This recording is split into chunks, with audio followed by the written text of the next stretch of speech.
scientists! It's so great to see you again for another episode of SCFG Live! I'm Hannah with Science Club for Girls, and that was Mr. Music with your theme song. There it is. I was worried you're going to forget that note, Mr. Music. I'm so happy that everyone could be here today. Last week, we talked about the skeletal and muscular systems. Those are those really amazing systems that help us move in all different ways. Now, I noticed something this week when I was eating with chopsticks. When I was eating with chopsticks, I noticed that my arms started to move in an unusual way when I was opening and closing the chopsticks. In fact, when I put my hand on my arm when I was opening and closing them, I felt something moving. It's kind of like those tendons were moving. Like those tendons that we talked about last week. Those tendons and muscle helped my fingers to open and close and use the chopsticks. Did anyone else make a connection to the skeletal and muscular systems this week? I hope so. In fact, you're probably using your skeletal and muscular systems right now. Now, there's another system that's really important that we're going to talk about today, and that's the circulatory system and the heart. You see, in order for those muscles to work and to allow us to run and jump and walk, they need something really important, and that's oxygen. Now, how they get that oxygen is through the circulatory system and the heart. So we're going to learn more about that. Before we jump in, though, let's set up our science journal so we're ready to take observations. Here's our science journal for today. We're learning about the heart and circulatory system, and it's already June 26th. While you're filling that out, give a special shout out to Lucy, who's just joined our show. Welcome, Lucy. Also a special shout out to Sean, who also joined our show. Very cool. All right, well, it's time to learn more about the heart and circulatory system. And there's no better person to tell us a little bit about that than our good friend, Dr. Marbles. He is a doctor. Step. Dr. Marbles! Step. Dr. Marbles! Step. Up. Oh, hey, Hannah. Hey, Dr. Marbles, what are you doing? I'm doing my steps. Hey, I've got this new kind of heart rate monitor, and I'm trying to get my steps in. That's really Guess cool. how many? Guess how many steps I'm trying to do? Let me guess. 5? Higher. 10? Come on, Hannah. Higher. 100? 10,000. Whoa! Yeah, what are the chances? That's a lot of steps. It's a lot of steps, but I'll tell you, it's good for you and healthy body. That's my goal. That's a good point. We're going to learn more about that in today's episode, so I'm so happy that you joined us. Oh, I'm so excited. And I'll tell you why I'm so psyched.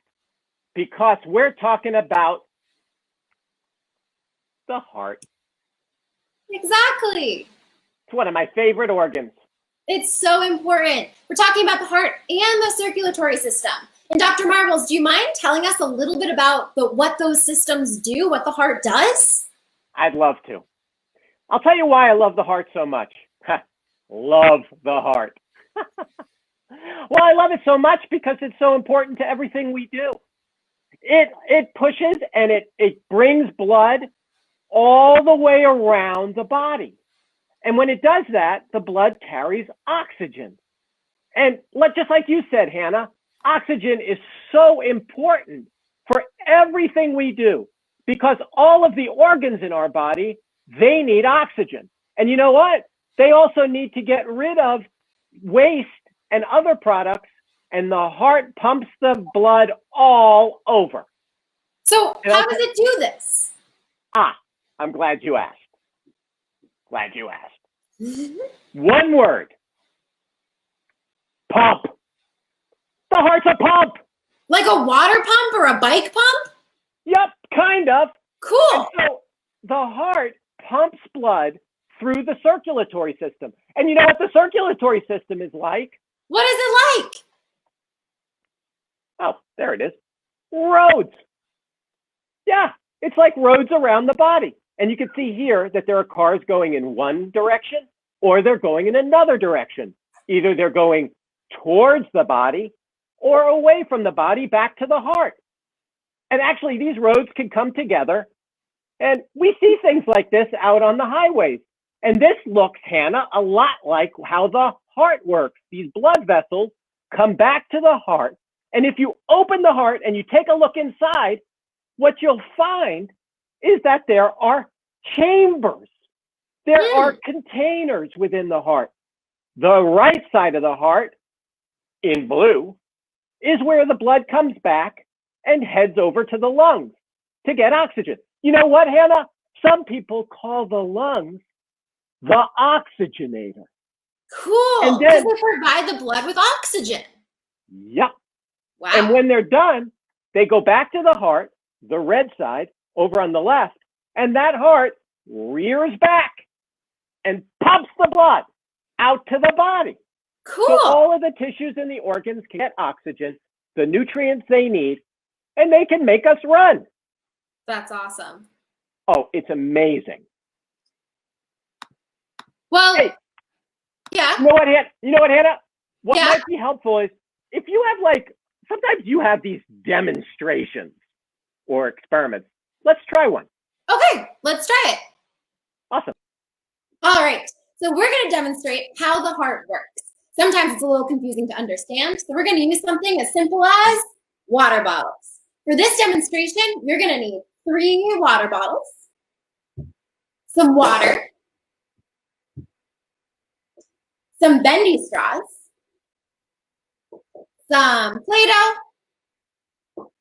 tape, and red food coloring, because this is going to represent our blood. Okay, first thing you need to do is fill up your water bottle, 2 of your water bottles, about 80% full. So almost all the way, but leave a little bit empty. Now, to turn this into blood, let's add some food coloring. We're going to put in just about 2 drops of food coloring. Woo! Whoa. And then to the other one as well. Awesome. Now, before I put the caps on, you're going to want to poke some holes in the caps. This is really important to ask an adult for help with this because it can be a little bit dangerous. So, in one cap, you want to poke 2 straw-sized holes, like that. In the other cap, you want to poke a straw-sized hole and an even smaller hole. All right. Now, on the first water bottle, put the cap with the straw-sized hole and small hole. Make sure it's extra tight. On the second water bottle, you'll want to put the cap with 2 straw holes. And on the third water bottle that's empty, take the cap off. Okay, now you want to take 2 straws and attach them together. So separate them out like this, squeeze one of them, and kind of push it inside the other, like that. Secure them together with some tape.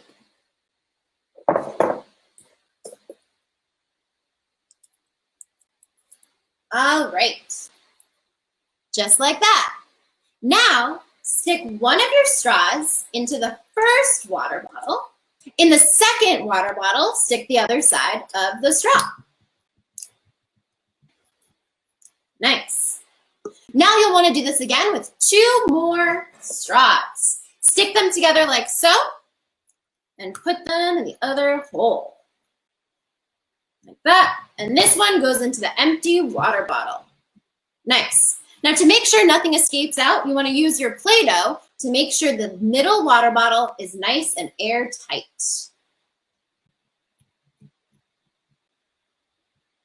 All right. Now, what does this all represent? Well, the first water bottle represents the atrium. That's one of the chambers that Dr. Marbles was talking about. The second water bottle represents the ventricle. That's the other chamber that he was talking about. And the third water bottle, well, that represents the rest of our body. So now, in order to pump the blood through the body, You want to squeeze the straw. These represent the valves that are controlling the flow of blood, and then pump the middle bottle. Let's see what happens. Look at that. The blood is flowing through the chambers and into our body. Pretty cool. It works very similar to a pump, like Dr. Marbles was saying. Blood flowing from one chamber to the other and then into the body. Very neat. All right. Now, this heart pumping is something that you can actually feel happening. In fact, when you go to the doctor's office, they might use something that looks like this. This is called a stethoscope. And these stethoscopes help doctors to hear your heartbeat. Ba-bump, ba-bump, ba-bump, ba-bump. In fact, your heartbeat might sound something like this. Pretty cool. Each of those da-dum, da-dum, da-dum is the heart pumping blood. Amazing. Let's see what Dr. Marbles has to say about this. Hey, Dr. Marbles. Hi, hey, how are you doing? Good. Hey, that was the coolest experiment, and it was exactly the way the heart works. Pretty cool, huh? It was fantastic. All right, now we're gonna do something even cooler. We're actually gonna be able to measure how fast our heart is pumping by measuring something called our heart rate. And to do this, I'm gonna bring in a heart rate expert. Her name is Erin. Do you wanna help us out, Dr. Marbles? I'd love that. Great, let's bring her in. Hi, Erin. Hey guys, hey everyone, how's it going? Hey, Erin. Hey, Erin. Good to see you, Dr. Marbles. Great to see you. Yeah. Oh, that's other way. Hannah, thank you so much for having me on. As you know, I do love the heart, and I have a really, really fun activity for us today. So I hope you guys are up for it. Totally. That would be awesome. What are we doing? All right, so as Hannah, you mentioned, you can actually feel your heart pumping. Okay, and one way you can do this is actually finding your pulse. Okay, and when you find your pulse, then you can know what your heart rate is. So, two ways to find your pulse. Okay, the first way, you're gonna take 2 fingers. Okay, your pointer finger, the other finger. Okay, 2 fingers. Okay, you're gonna go to the I gotta go back to your ear. Okay, and then you're gonna go down to your neck, kind of right underneath your jaw there. Ooh, I feel that. It feels like it's pumping. Yep, you should feel that pump, right? Hey, Erin. Yes. Wait, say that again. You start with your ear. Yep, start with your ear, and then you're gonna go down to your neck, kind of Down to my. your jaw. I feel it. I feel There it. you go. Super. Yeah, so this is actually called your carotid pulse. Ooh. Yeah, that's a fancy carotid pulse.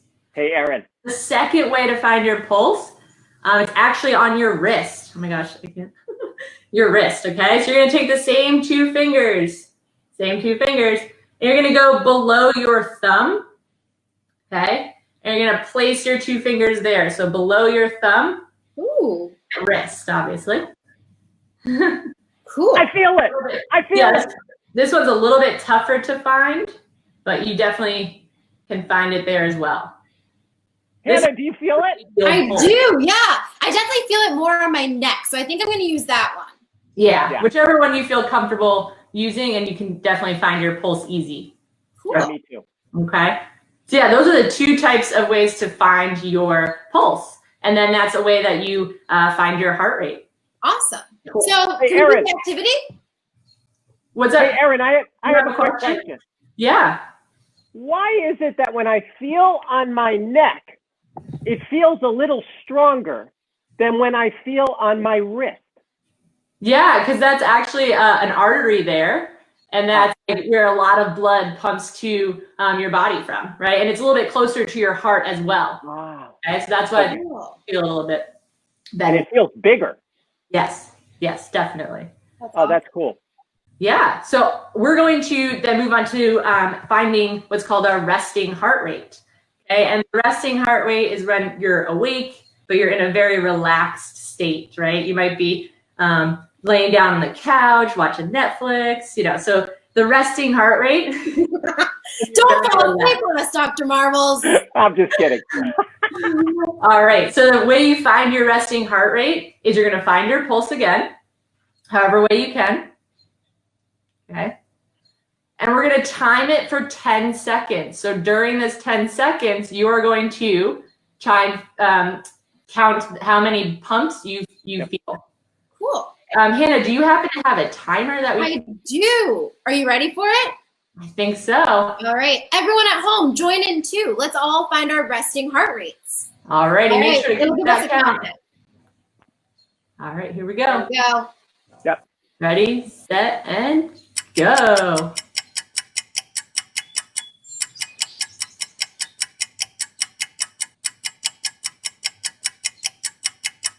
Stop. Awesome. I got 14. 14. Hey. Whoa, that is good. All right. Now the way to find your heart rate is you times that number by 6. Let's try it. So 1 minute. Yep.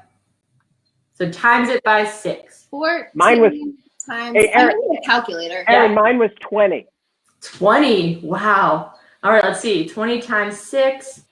It's 120. Wow. Math right? I think so. I'm just excited to be All on the right. show. I don't blame you. Me too. I did 14 times 6. I got 84 for my resting heart rate. Awesome. 84. I got actually 11, so mine would be 66. Ooh. Wow. Mine was 120. Wow. Everyone at home, write in the comment box so we can see what your resting heart rate was. Yeah. Awesome. Cool. All right. Now what do we do? Yeah. So now we're going to do a minute of exercise. We're going to do Ooh. 30 seconds of jumping jacks and 30 seconds of running in place, and see how our heart rate kind of changes from there. Cool. Everyone at home, join in. But wait, Yeah. actually, I forgot. I want to make a prediction, Erin, because Yeah. it is science and hypotheses and predictions are pretty important, right? Very important. So I want to know, how is our heart rate going to change after we do a minute of exercise? And to do this, I'm going to go to Dr. Marbles for our favorite segment, Prediction Chicken. I'm trying to do a couple of extra exercises so I can do a good prediction chicken. Prediction chicken. So I guess the question is, will our heart rate go up or down? Exactly. After doing a minute of exercise. Huh. What do you think? What do you think? I'm going to say up. I think it's going to go up. Hold on. You think it's going to go up? You think it's going to go up? He thinks it's going to go up. Woo! I think so too. Cool.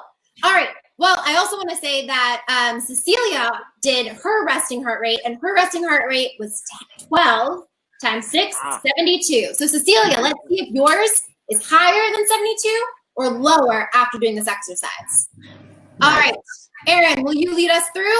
Yes, definitely. Okay, get the timer ready. Yeah, so we're going to start again with 30 seconds of jumping jacks. So here we go. Ready, jumping jacks. Woo! Woo! Yeah. Woo! Everyone at home, do jumping jacks. Yeah. Woo! Exercise. Oh, this is tiring. All right, in 5 seconds, we're going to jog in place. All right. Ready and go. Run in place, jog in place.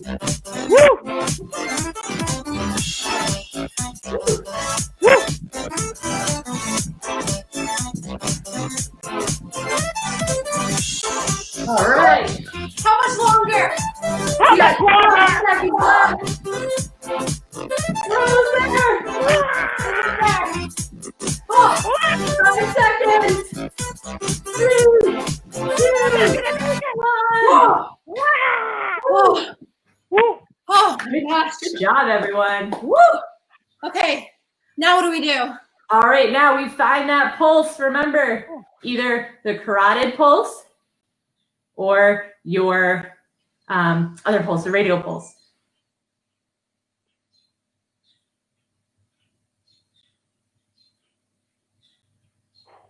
Woo!